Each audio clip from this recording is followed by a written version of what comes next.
Bom, e nós vamos seguir falando sobre esse cerco ao movimento conservador nas redes sociais, agora com uma convidada, está conosco aqui em Os Pingos nos Is, a deputada federal Bia Kicis. Ela vai conversar conosco sobre isso, sobre outros assuntos importantes também do cenário político nacional. Boa noite, deputada. Obrigado pela presença.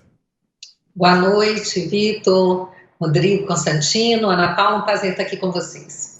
Ô, deputada, e como disseram agora o Constantino e a Ana, né, não é só esse movimento de expulsão, de remoção dos conservadores dessas redes sociais já estabelecidas, né, como o Twitter e outras, por exemplo, né? É um movimento maior porque há essa inviabilização de concorrência, né, como disse o Constantino, né? O Parler e outras redes sociais que vão aparecendo já não conseguem mais rodar nos sistemas operacionais, né? Então, já começo fazendo para a senhora uma pergunta difícil. Tem saída para isso? Qual seria, deputada? A saída é todo mundo enxergar a gravidade do que está acontecendo. Eu acho que a gente não deve pensar somente em questão de direita, esquerda, conservador, não conservador. Eu acho que nós temos que falar para toda a sociedade. É muito importante entender que o que está havendo é uma censura gravíssima, é uma violação a nossa liberdade de expressão, que é um direito fundamental. E o que acontece com um grupo hoje pode acontecer com qualquer pessoa amanhã. É preciso que as pessoas entendam isso. E nós temos que nos unir na defesa desse direito fundamental. O Brasil é signatário do Pacto de São José da Costa Rica. E nesse pacto, no seu artigo 13, que fala sobre a liberdade de pensamento, liberdade de expressão, vem dito que toda pessoa tem o direito à liberdade de pensamento e de expressão, e esse direito inclui a liberdade de procurar, receber, difundir informações e ideias de qualquer natureza, sem considerações de fronteiras, verbalmente ou por escrito, ou em forma impressa ou artística, ou por qualquer meio de sua escolha. E lá, quando fala no item 3 que não se pode restringir o direito de expressão por vias e meios indiretos, tais como abuso de controles oficiais ou privados, porque tem gente que fala que pelo fato de ser empresa privada não estaria sujeita a isso. Não, isso não é verdade.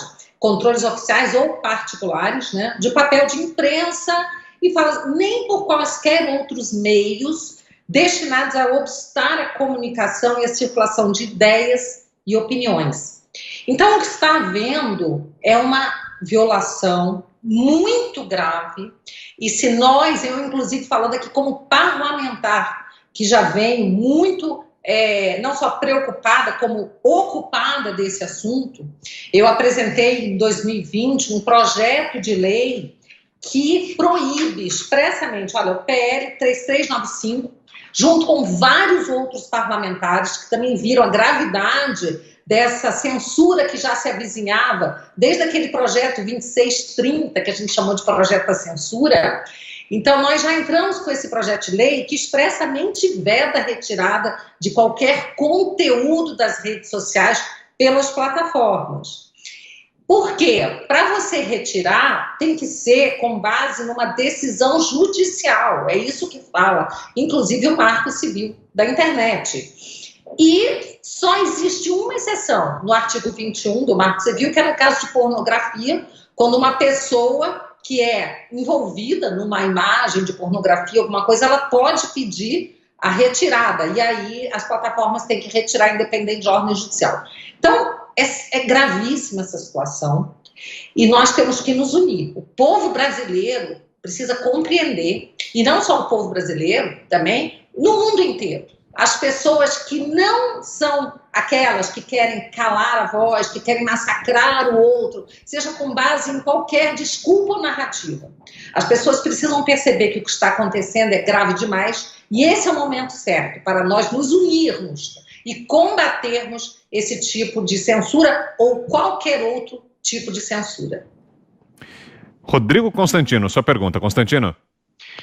Deputada Bia Kicis, boa noite, é um prazer tê-la aqui. É curioso que a direita, em geral, né, ela é mais desorganizada, é mais independente, é mais tolerante, né, apesar do discurso da esquerda falar em tolerância, não fica a direita pedindo cabeça e nem nada, intimidando.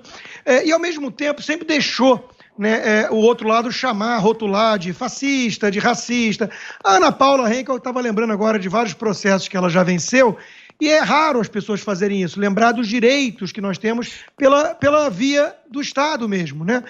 A esquerda usou, deputada, durante muito tempo essa pressão sobre as redes sociais de mudar essa seção 230, de regular como se fossem veículos de comunicação, publishers, essas plataformas, e isso assustou muito eles e eles sempre foram cedendo a essa pressão para entregando, né, censura e perseguição à direita.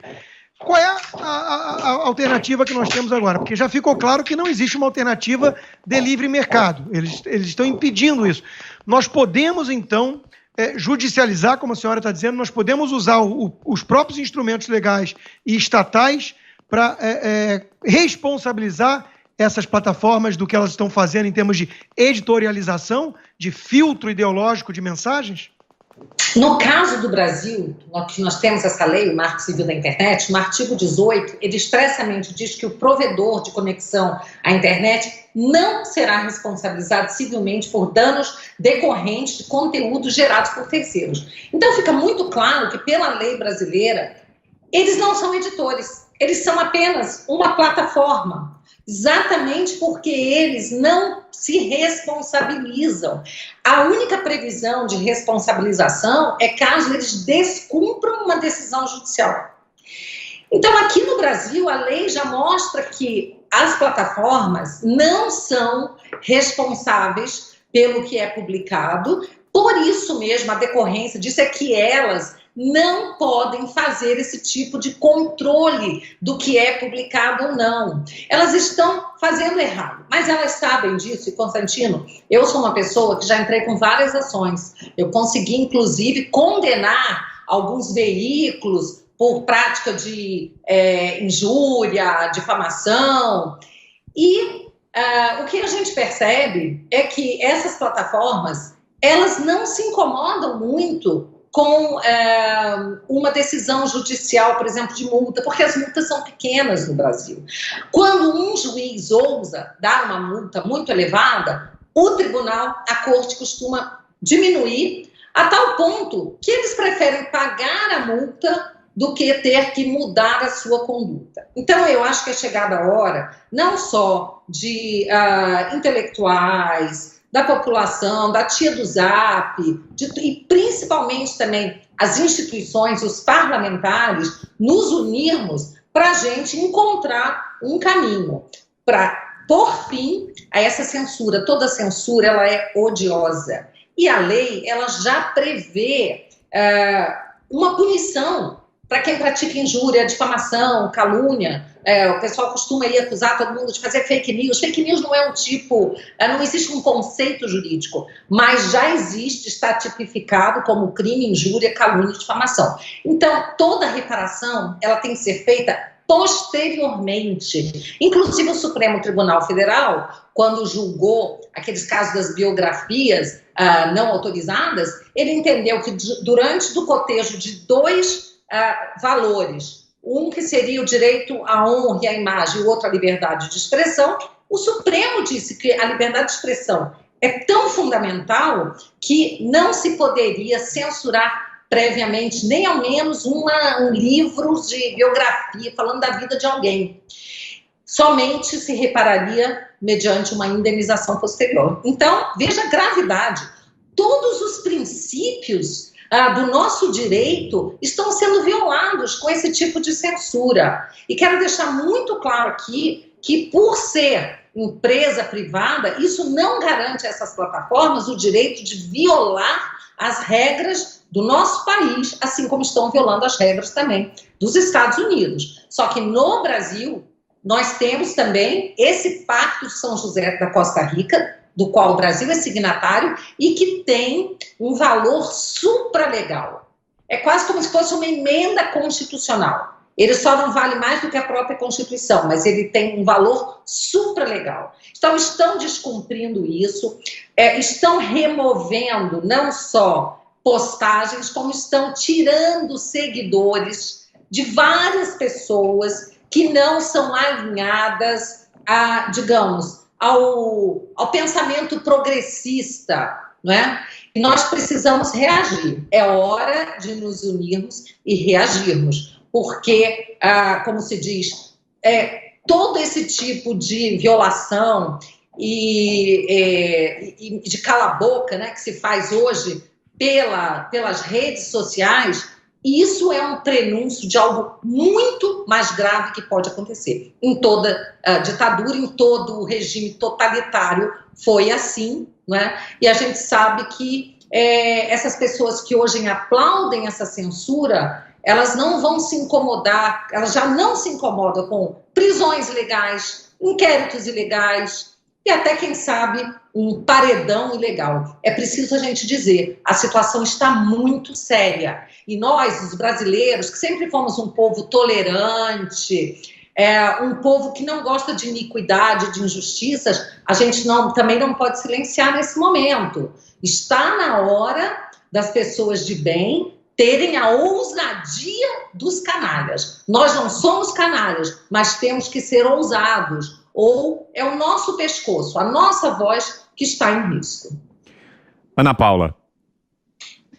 Deputada, boa noite, um prazer ter a senhora aqui.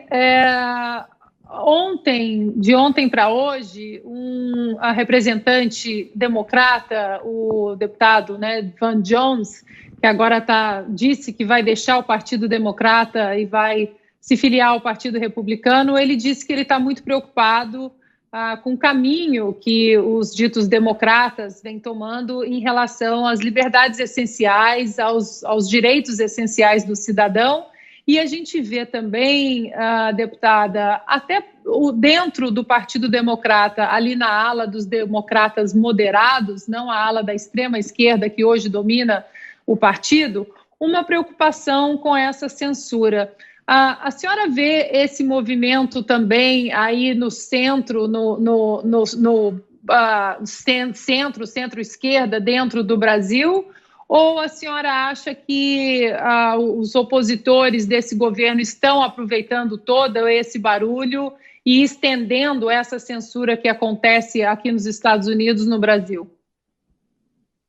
Aqui a gente assistiu a CPMI das fake news. A gente assistiu essa CPMI absurda e ilegal gerar um inquérito ilegal também no Supremo Tribunal Federal. E nós não vimos vozes, nem vozes moderadas, nem nenhum tipo de voz se levantar contra esses abusos. Aliás, vimos algumas, né? Aqui, no caso, o Pingo nos Is, você, Ana, você, Rodrigo, o Guilherme Fiuza e outros poucos jornalistas, né, como o Alexandre Garcia, se levantaram contra essa injustiça e esses abusos de autoridade que estão sendo feitos. Nós temos já o projeto de lei 2630, que nós chamamos de lei da censura, né, que o senador lá, o Ângelo Coronel, achou lindo mandar esse projeto de lei, que é para calar realmente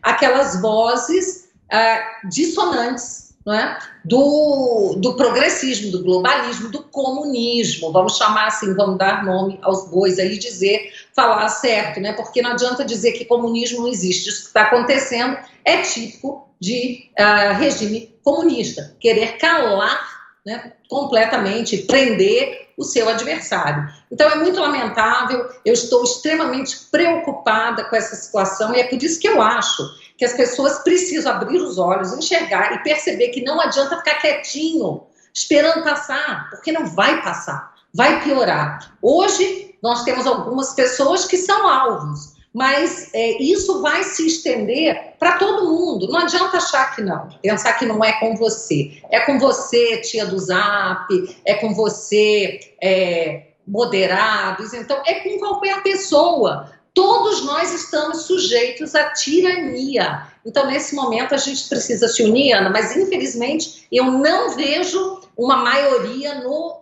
parlamento preocupada com isso, tá? Mas eu acredito que talvez agora seja esse momento de nós conversarmos aí com candidatos. Nós estamos no momento de eleição na Câmara dos Deputados. Só precisamos chegar para os candidatos e falar com eles, colocar isso tem que ser uma postura firme. Os parlamentares têm que mostrar que representam a população e que não podem deixar isso acontecer. Nós temos que ser uma voz ativa, porque cada parlamentar fala por milhões de brasileiros. Então, nós temos que nos unir, né, e ter também das redes, da população, esse apoio muito firme. É preciso mostrar que as pessoas estão indignadas com essa censura. O deputado, a senhora mencionou aí a disputa pela presidência da Câmara, justamente sobre isso que eu gostaria de saber da senhora. A senhora já manifestou publicamente o apoio à candidatura do deputado Arthur Lira, que se opõe nessa disputa ao grupo de Rodrigo Maia, da esquerda, que terá como candidato o deputado Baleia Rossi. Queria saber da senhora se o deputado Arthur Lira se comprometeu a defender, uma vez eleito presidente da Câmara, as pautas que a senhora defende, a agenda econômica liberal, as pautas anticorrupção, as pautas de costume conservadoras. Houve esse compromisso por parte do deputado? Houve sim, e isso é fundamental para que a gente possa apoiá-lo. Nós fizemos até um manifesto, um grupo de parlamentares, pedindo um compromisso com a agenda reformista, com a reforma, inclusive, do regimento interno, para que a Câmara dos Deputados se torne uma casa mais eficiente também. E eu conversei com o deputado Arthur Lira e coloquei os pontos que eu achava que seriam fundamentais para ter o apoio dele, para que ele pudesse ter o apoio também, né, dos deputados conservadores. Então, eu falei para ele da Frente Parlamentar Conservadora que nós estamos criando. Ele se comprometeu, ele disse que é muito importante também, porque são pautas que elegeram o presidente da República, que elegeram a nós, e também o voto impresso. Eu fiz questão de falar da importância de nós trazermos segurança e transparência para o sistema eleitoral.